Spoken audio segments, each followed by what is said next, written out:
Okay, so a while back, Stephen A. Smith and Jason Whitlock had their feud after Whitlock made some accusations about Stephen A.'s new memoir and said that his story about how he received a scholarship from Winston-Salem State sounded very suspect, to which Smith responded by posting an hour-long video rant trashing Jason that went pretty viral. Anyways, since then, a lot of other media heads and celebs have spoken out on the issue and called out Stephen A. Smith about his college days playing basketball, to which Smith has chosen not to address. So let me play you a recent take by Jason Whitlock on what he said about Stephen A.'s past, because he brings up some other things recently that he never spoke of before and provides a lot of evidence that he may have actually been lying about his basketball past. Where Stephen A. Smith once again talked about not playing a game at Winston-Salem State and how this calls into question. But let's play the clip. I think it's SOT number 4 of Stephen A. Smith once again. And we'll play the other examples. Stephen A.'s all over the internet talk about how he never played at Winston-Salem State. Let's play SOT 4.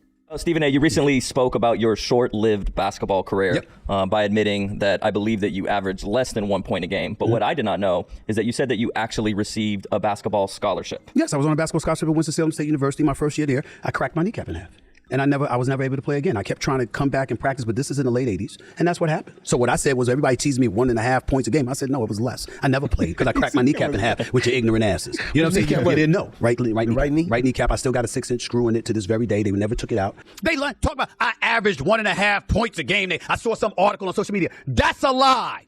It was less. See that?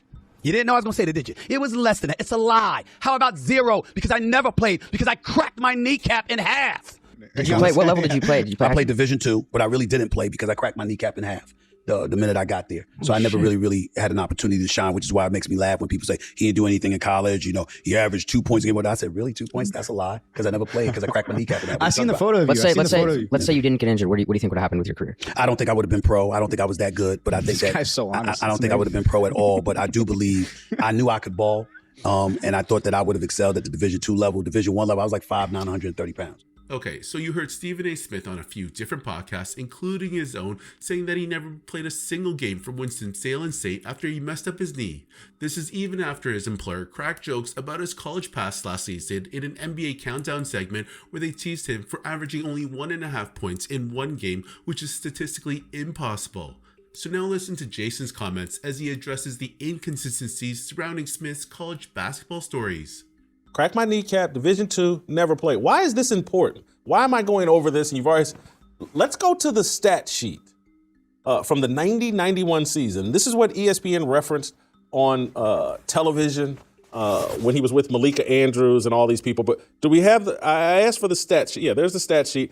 And I'm far away. Is that the stat sheet that says Steve Smith played 9 games or 10 games? I can't remember. But it's either 9 or 10 games. I think the 9 games. That stat sheet says 9 games. That's taken from, I believe, the yearbook at Winston-Salem State. You go to the NCAA archives, that Steve Smith is credited with playing 10 games. This leads to the very obvious question. We've got Stephen A. Smith on 3 different podcasts. I never played a game. He's adamant about that. Why is there a Steve Smith on the stat sheet credited with playing 9 games? Okay, so I know Stephen Smith might be a pretty common name, but it is quite the coincidence that 2 Stephen Smiths would be playing college basketball at this particular HBCU and spell the name Stephen with a PH rather than a V. It clearly states that he played 9 games on the stat sheet that season, when Stephen A. Smith himself said on 3 separate occasions that he never played a single game. Honestly, I can give 2 shits whether he's lying or not, but considering the fact that he's a journalist, this changes everything because these guys are all based on their reputation. All they have is their word, but if you tell a flat out lie, your word basically means absolutely nothing. And it's not like he's telling some stupid white lie about an old relationship or something, but this is about his basketball past, a sport that he covers along with football. On top of that, I want you to hear 2 other people in the black community speak out about Stephen A. Smith here, where they basically call him out for capping.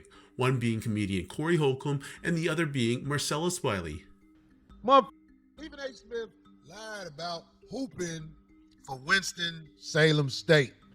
It was all a cap.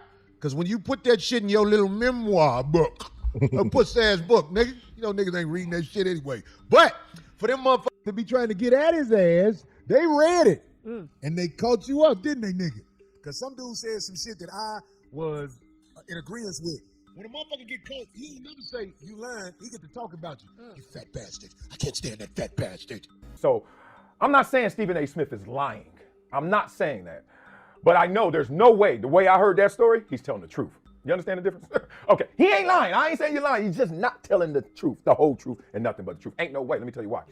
Not that story, not that version can be accurate. Now, maybe Stephen A. Smith just got bored or didn't want to bore us with the details of that story, so he didn't fill it in, he didn't give it the proper color, perspective, etc. But ain't no way somebody traveled to a school and played in a scrimmage. I don't give a damn how many shots you make. You make all the shots. Forget 17 in a row. You make every single shot and then walk away from that scrimmage with that scholarship. Let me tell you, there's no way that happens. Why? Because I've never heard of it. I've never witnessed it. I've never even been around anything like that. So with all that, it's been about 2 weeks since Stephen A. Smith went off on Jason Whitlock on that 1 hour rant. Whitlock responded by continually calling out and poking hole in Stephen A. Smith's stories, and now you have two other black figures questioning the validity of these stories. It's been well over a week, and I didn't want to make a video about this when all these guys responded because I wanted to give Smith some time to actually address these allegations. Well, not until recently, he made an appearance on the Howard Stern show, and what he said was a whole lot of nothing. He made no attempts to address any of the issues that Jason made, to which no response has been given from his camp. This guy, I don't even know who he is. I've never heard of him before, Jason Whitlock. I don't know him. He basically went on and said, oh, Stephen A. Smith's lying. Lying. Right. No evidence that you're lying. And it's shitty. Like, you don't want to be involved in that. You're like, fuck this guy. Right. You know, but eventually you came out and made a statement. Well, I said, had to. I had to, listen. So this just makes me a lot more suspicious of these stories. I mean, he went on a podcast tour talking about how he never played a single game, but there's literally evidence of you playing in 9 games and putting up some pretty pedestrian numbers. Anyways, Jason Whitlock had enough and decided to add more salt to the wound as he dug up some other interesting things he found. Watch this clip as Stephen A. Smith talks about his childhood and how the drug dealers protected him. Play the clip. That we just finished talking about when I talk about how, I'm not snitching, I'm not talking, I'm not getting into people's personal business or whatever. I grew up with that code. One of the biggest drug dealers in Hollis literally lived directly across the street from me, and he was a killer. And it was understood, Steve is not to be touched. You got dealers in Hollis, Steve is not to be touched. They understood that there was potential in me, and they literally threatened they were going to whip my ass if they ever saw me on the corner involved in the drug game in any way. They said we didn't have a choice. How did they know? How did they know that about you? They would see me on the basketball court. First of all, the level of diligence that I put forth, that I'd shoot like 300 J's a day and stuff like that. They'd see me in school. They know I came home, I do my homework, put in the work, whatever. They knew that I wasn't trying to be about that life. As Stephen A. kind of says, well, they recognized how brilliant Stephen A. was in school and that he was doing his homework and he was on a different path. And so they said, that boy right there, who, according to Stephen A. Smith, had dyslexia, was held back in school either 1 or 2 different times. Was held back the first time, I believe, in 4th or 5th grade because he was dyslexic, undiagnosed, and wasn't a good student. And so the drug dealers were like, hey, that little 5'5", 110-pound kid who's dyslexic and many of us call retarded, don't touch him. Anyways, guys, what are your thoughts on this whole can of worms Jason Whitlock opened up and Stephen A. Smith's reluctance to even address these issues, especially when a few other people have called him out?